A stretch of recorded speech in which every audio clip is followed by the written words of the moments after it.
Okay, everybody. Today we're going to talk about the 4-star character problem in Honkai Star Rail. Why is there a problem? Well, we haven't gotten any in a very long time. The last one we got was Moza back in September 2024. As of recording, it is mostly all the way through July 2025, which means it's been nearly a year, over 10 months, since we've last had a 4-star character. Uh, a lot of people feel this is a problem because 4 stars are usually free and easy to get. And if you're a free to play player, you like having 4 stars in theory to help fill out your team. Uh, I have some thoughts on this, and before you kill me all, because you might not like some of them, I'm trying to have some balanced and nuanced discussion on this topic. I totally agree with what was just said. In theory, 4-star characters should be nice fill-in pieces for, if you can't afford all of the premium characters. And to a certain degree, that's what they are in this game. But I think there is a bit more to the conversation. It is weird, no matter whichever way you look at it, that we haven't had any in a long time, because there are currently 22 4-star characters, I believe, in the game. I'm looking at them all right here on the screen. And, we started with 12 characters in the base game at launch, and there were 10 added in a little over a year, in the game's first year. And like we said, it's almost been a full year since we've had another character released. And there's some theories as to why this is. Of course, nobody really knows. Mihoyo has never said anything about why this is the case, but a lot of people immediately go to the big greedy company. They don't want to give us free things, and they want us to pull on the banners. I'm not defending big $1 billion company here, and I would not deny that that's probably part of the factor. That's probably a factor in it, but I also think if that were the case, they probably just would not have had 4 stars in the first place. I think there's kind of some more things going on, and I wanted to get into a little bit of that, and then some other things that might give us a little hope in this situation. But as far as why we haven't had 4-star characters, I was thinking about it, and what is the whole idea with what's the difference between a 5-star and a 4-star character? Typically, both in game and mechanically speaking, the idea is that a 5-star character is going to be a little bit more mechanically powerful, and in the case of Star Rail, even story wise, I feel like in lore, at least combat wise, the 5-star characters tend to be a little more powerful compared to their 4-star counterparts, who a lot of the 4-star characters are just kind of, I'm not going to say regular people, but regular people by Honkai Star Rail standards, people that work desk jobs and things. Like, let's just go through real quick some of these 4-star characters, right? Just see what I'm talking about. So, like Hanya, I believe she mostly does behind-the-scenes desk work investigation. She's not really a combatant, right? Sushang is a Cloud Knight. She has a sword, but I think it's implied that she is both new and possibly bad at her job. Luca, he's like an athlete, right? Even though he does fight, technically, he's an athlete. He's a boxer or whatever. That would be like the real world equivalent, or like an MMA fighter. It's different than somebody who's going to be doing real combat, right? Natasha is a doctor. Gallagher is a bartender, but generally not a combatant. Kunai is a streamer. Hook is a child. Asta is, a rich lady on a spaceship that is like an administrator.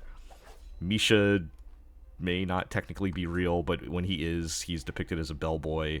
Pela is like a researcher. Herta is a puppet that just kind of is doing tasks around the station. Mosa is an exception here, and we're going to get to him because him being the last one kind of marks a shift in things. So we'll come back to Mosa.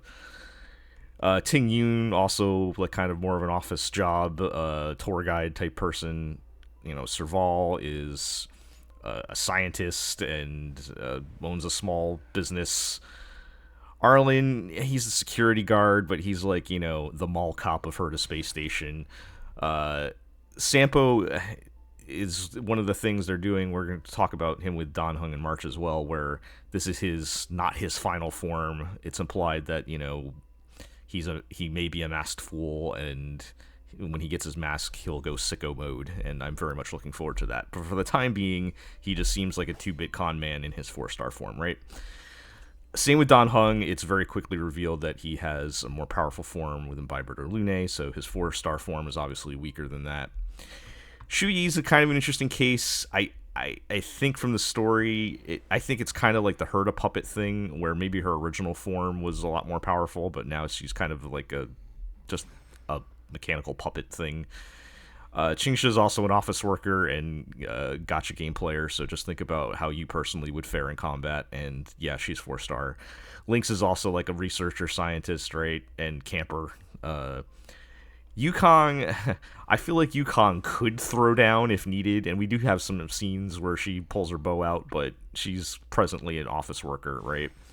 And even in her prime, she was like a pilot, right? She wasn't like a on-the-ground combatant, but yeah.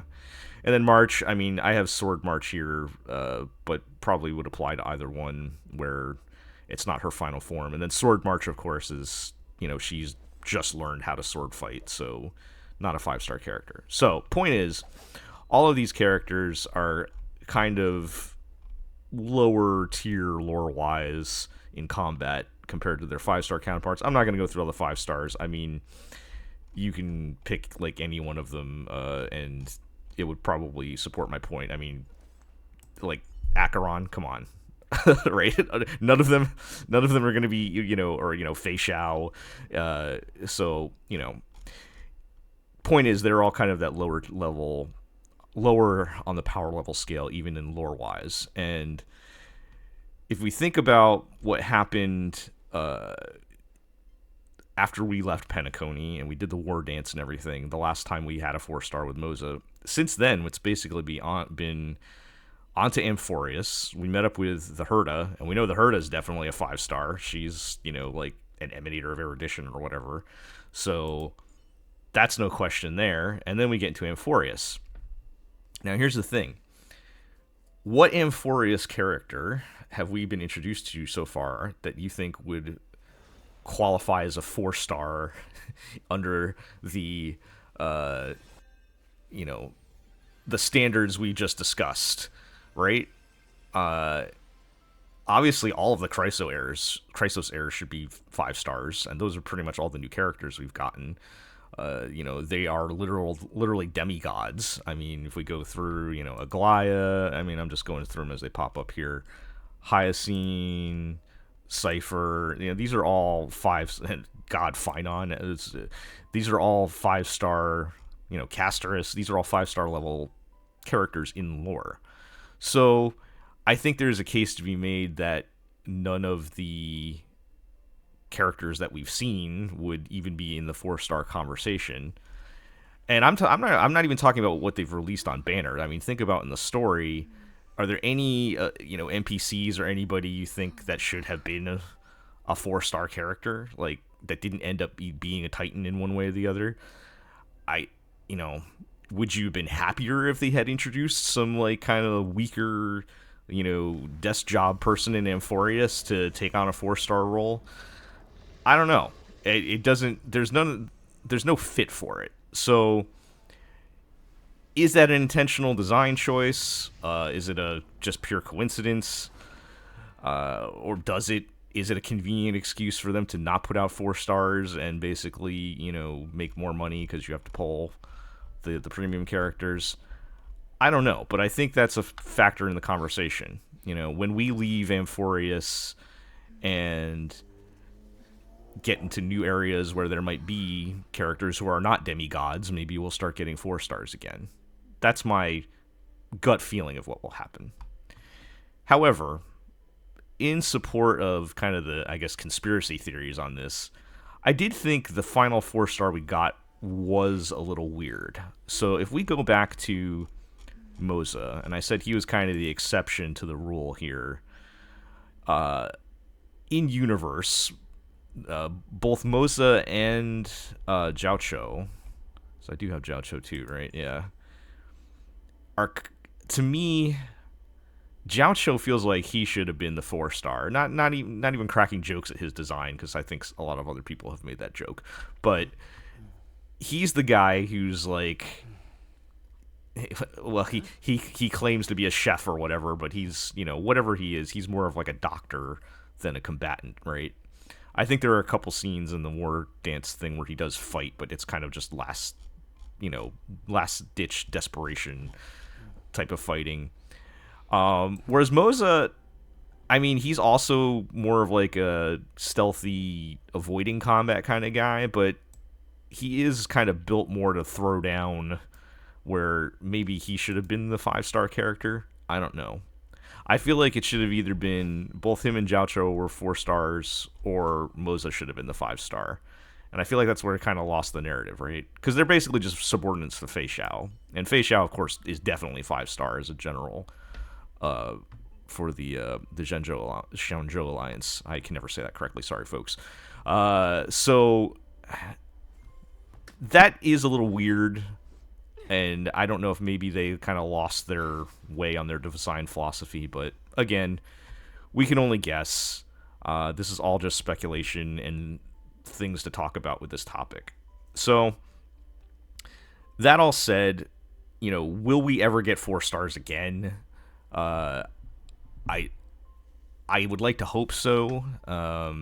Like I said, maybe after we get out of Amphorius, we'll see. That's going to be the real indicator to me. But even if we kind of don't, I was also thinking about, okay, yes, we want the 4 stars as our kind of free, easy to get filler characters.